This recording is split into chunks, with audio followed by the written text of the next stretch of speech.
What if the woman everyone called difficult was actually just the only one telling the truth? Because somewhere right now, there's a woman sitting in a meeting, watching everyone agree with an idea she already knows is going to fail. She's not saying anything yet. She's building her case. She's 3 steps ahead of the conversation, seeing the cracks before anyone else has even noticed the wall. And when she does speak, calm, direct, no softening, no preamble, half the room will call her cold. The other half will quietly know she was right.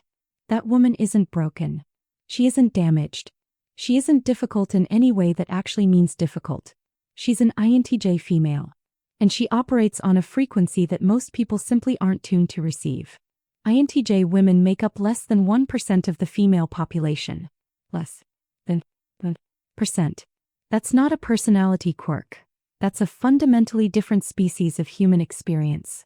The INTJ type is already the rarest personality category in the world. But INTJ women carry something extra because they exist inside a society that has been trying for centuries to talk women out of being exactly what INTJ women are. Logical, detached from approval, ruthlessly honest, visionary, uninterested in performing softness they don't feel. Society failed, by the way. INTJ women are still very much themselves. So today we're going into the deep end. 7 reasons the INTJ female is genuinely unlike any other woman you've ever met. The real, psychologically grounded reasons she moves through the world the way she does. Why she thinks the way she thinks. Why she loves the way she loves. And why she refuses, quietly, absolutely, to be anyone other than exactly who she is. Stay until the end. Something is going to click, either about the woman in your life or about yourself. The blueprint, what INTJ actually means. Before we get into the 7 reasons, let's make sure you understand what INTJ actually means in a real human being. Carl Jung described the dominant function driving the INTJ mind, introverted intuition, as a function that doesn't just see the surface of things, but perceives the invisible structures underneath reality. In practice, she's introverted, meaning her energy comes from within, not from crowds. She's intuitive, meaning she thinks in patterns and long-term trajectories rather than what's directly in front of her. She's a thinker, meaning logic drives her decisions. She has feelings, deep ones, but she doesn't let them drive. And she's judging, meaning she values structure, decisiveness, and closure. Now imagine all 4 of those traits wrapped into a woman who grew up in a world that told her to be warm, agreeable, nurturing, and emotionally expressive at all times. That's the tension the INTJ woman lives in every single day.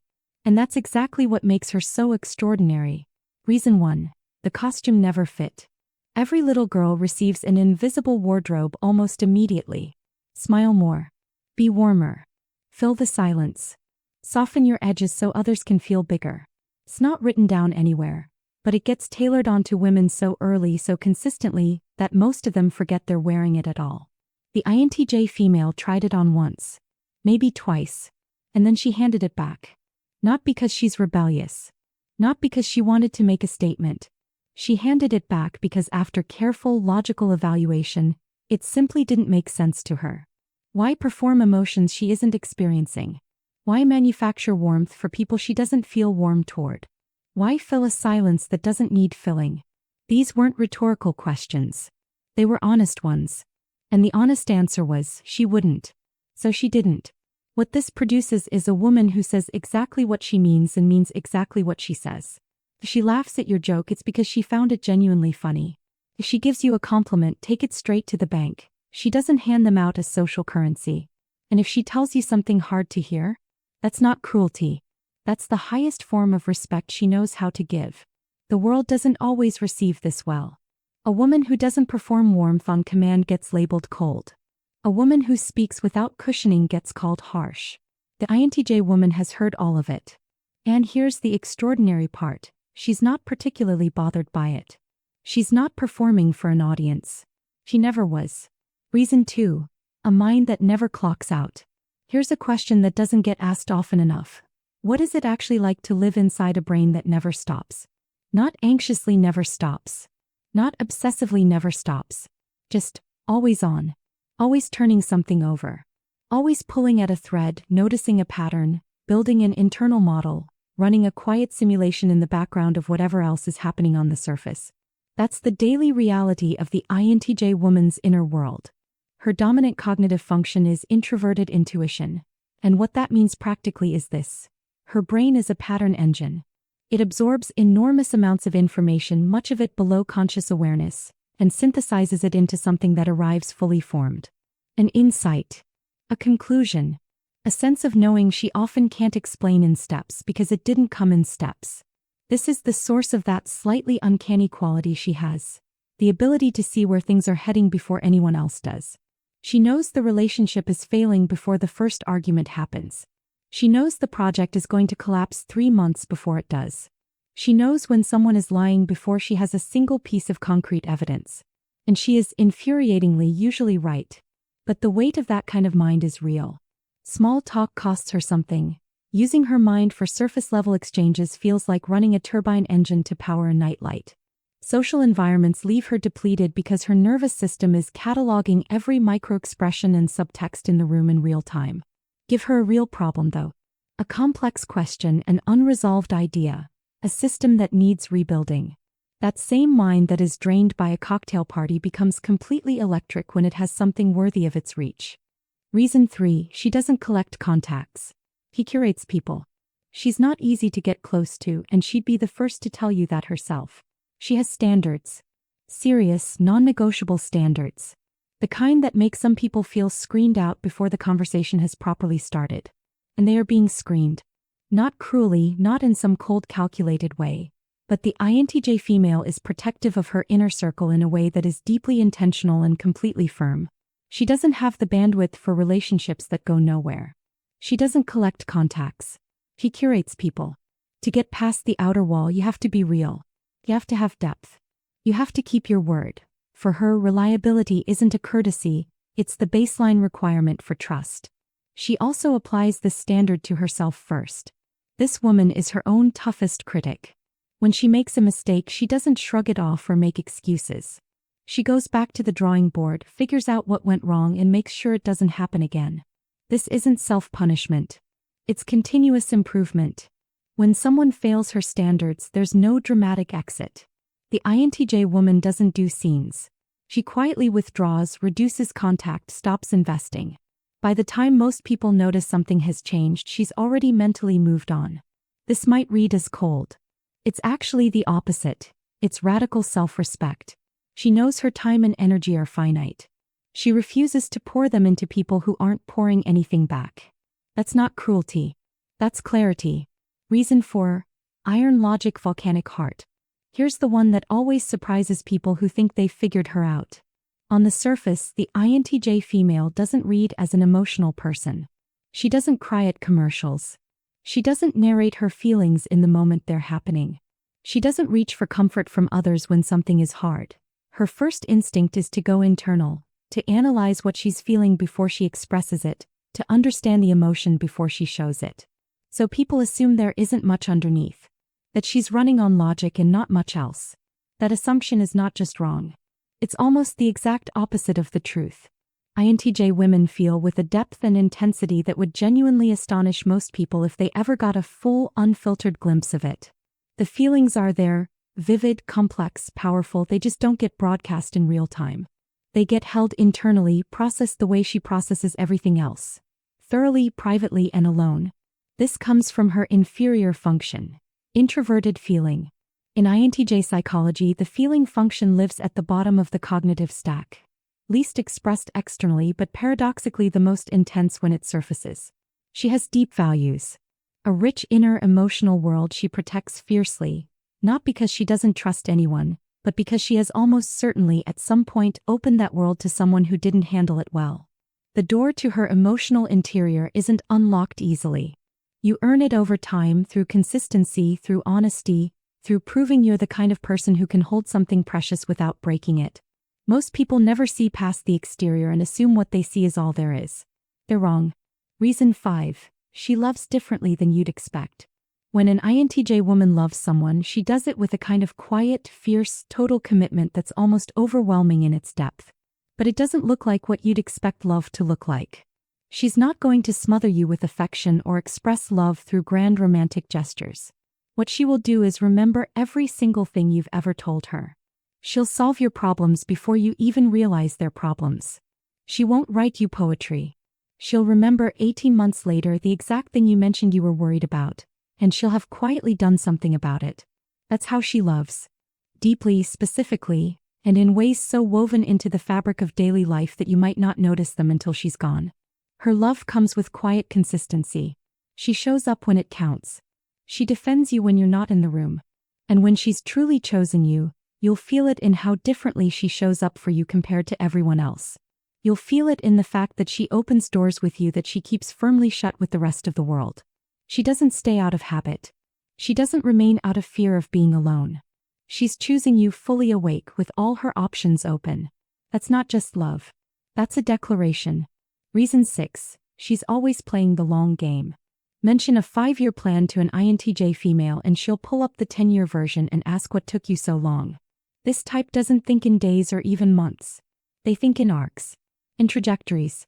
In the long, slow curve of things built over years of deliberate, disciplined effort. Every decision she makes is filtered through a lens that most people around her aren't using. Not what feels good right now, but what builds toward the thing she's actually trying to create with her life. This makes her exceptional at doing hard things for a long time. She doesn't need constant external encouragement to keep going. Her internal compass is strong enough to navigate through long stretches of unglamorous, thankless, invisible work. She can see the destination clearly, even when she's deep in the part of the journey that doesn't look like progress yet. She'll make career choices that confuse people. She'll turn down opportunities that look impressive on paper because they don't align with where she's actually heading. She'll invest years in something before the world can see what she's building. And when it finally becomes visible, when the work accumulates into something undeniable, people always ask how she did it. As if it was luck or timing or some sudden breakthrough. What they can't see is the architecture underneath. The years of quiet, strategic, ferociously disciplined work that built the thing from the ground up. He was always playing the long game. Most people just weren't watching long enough to see it. Reason 7. Built from the inside out. This is the thread that runs through everything else on this list. The reason the INTJ female isn't just different from other women, but genuinely unlike most human beings you'll encounter in the course of your life. She doesn't need your approval. Not as a performance. Not as a defense mechanism. Not as some identity she's curated to seem unbothered. She genuinely, structurally, at the level of how her psychology is organized, does not require external validation to know where she stands. She's already done the thinking. She knows what she values. She knows what she's building. She knows what kind of person she is, the good parts and the parts she's still working on, and she doesn't need the world to confirm it back to her to make it real. Her internal framework is complete enough to stand on its own. What this produces is something rare. A woman who will hold a completely unpopular opinion in a room full of people and not flinch. Who will walk away from a relationship that looks successful from the outside because she knows, privately, that it doesn't work. Who will take a path that confuses everyone around her because she can see, clearly, exactly where it leads. She's not performing her life. She's not building it for an audience. The one thing that does cut her? When she fails her own standard. When she produces work below what she believes she's capable of. That hits harder than any external criticism ever could, because it came from the only judge she actually respects. Herself. The loneliness nobody talks about. We need to spend a moment on something that rarely gets said out loud. The particular loneliness of the INTJ female.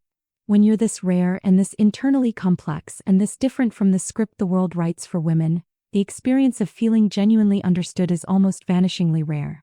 She's probably been told she's too much, and in the same breath not enough. Too intense but also too distant. Too smart but also too cold. Too independent but also too isolated. She spent years in rooms full of people and felt completely alone. Not because she doesn't care about connection, but because genuine connection for her requires a depth that most casual relationships never reach. Small talk doesn't do it. Surface-level friendships don't do it. She needs real conversation, real ideas, real honesty. And in most social settings that's not on offer. INTJ women are not lonely because they don't want connection. They're lonely because they have an extraordinarily high standard for what connection actually means. And rather than lower that standard to fill the void with hollow relationships, most of them choose solitude. which looks like preference from the outside and sometimes feels like isolation from the inside. She was the teenager who could hold a real conversation with adults but found talking to her peers oddly hollow. She was the young woman who got told she was too much, too serious, hard to get to know. Not because she was trying to be, but because she simply couldn't pretend to be something she wasn't. And then, usually somewhere in her 20s or 30s, something clicked. He found the language for who she was. The outsider feeling wasn't a flaw in her wiring. It was a feature. She was built differently. Rare. And rare is not a defect. Rare is remarkable. What people consistently get wrong about her. She's arrogant? No, she's certain. There's a difference. Arrogance is believing you're better than others without evidence. What she carries is the product of years of rigorous self-examination and earned competence. She knows what she's good at because she's worked hard to be good at it. She also knows her weaknesses, and she'll tell you about them with the same directness. She doesn't have feelings? Wrong. She has some of the deepest feelings of any type. She just doesn't broadcast them to people who haven't earned access to them. The emotional depth of the INTJ female is extraordinary. It's just private. She's antisocial? Not quite, she's selective. She doesn't dislike people. She dislikes performances. She dislikes conversations that go nowhere and mean nothing. Given the right people and conditions, she can be deeply engaged, even warm, in her own particular way. She can't lead because she's introverted? This might be the most wrong of all. Marie Curie was told science wasn't for women. She won 2 Nobel Prizes in 2 different fields. Ada Lovelace wrote what many consider the world's first computer algorithm in the 1800s, decades before anyone else imagined machines could think. The INTJ female doesn't make history loudly. She makes it carefully, strategically, with an eye on outcomes that outlast the noise of the moment. She leads by being so consistently right that eventually, people stop questioning her and start following. He was never the problem. So let's bring it all home. She never wore the social costume society handed her. Her mind runs on a frequency that doesn't come with an off switch. She doesn't collect contacts, she curates people. Her exterior is iron, but her interior is volcanic. She loves with a depth and loyalty that's quietly extraordinary. She's been playing the long game since before you knew a game was being played.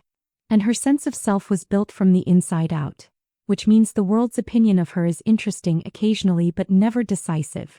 None of this makes her easy to know. And she wouldn't apologize for that. She's not cold. He's concentrated. She's not arrogant. He's certain. She's not difficult. She's just done performing. If you're an INTJ female watching this, if you've spent years feeling like you were too much and not enough at the same time, too direct and too distant, too certain and still somehow misunderstood, hear this clearly. You were never the problem.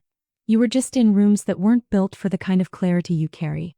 And if you're watching because there's an INTJ woman in your life, hear this too. She is not withholding from you. She is not emotionally absent. She is a person who only gives what is real, which means every single thing she has given you has been genuine. In the world we live in, that is an extraordinarily rare thing. Don't try to make her softer. Don't try to make her louder. Don't try to make her anything she isn't. Just see her. Fully. Without flinching. That's all she's ever asked for. And honestly, that's the least she deserves. If this landed with you, drop a comment below and share it with someone who needs the language for something they've always known but couldn't quite name. I'll see you in the next one.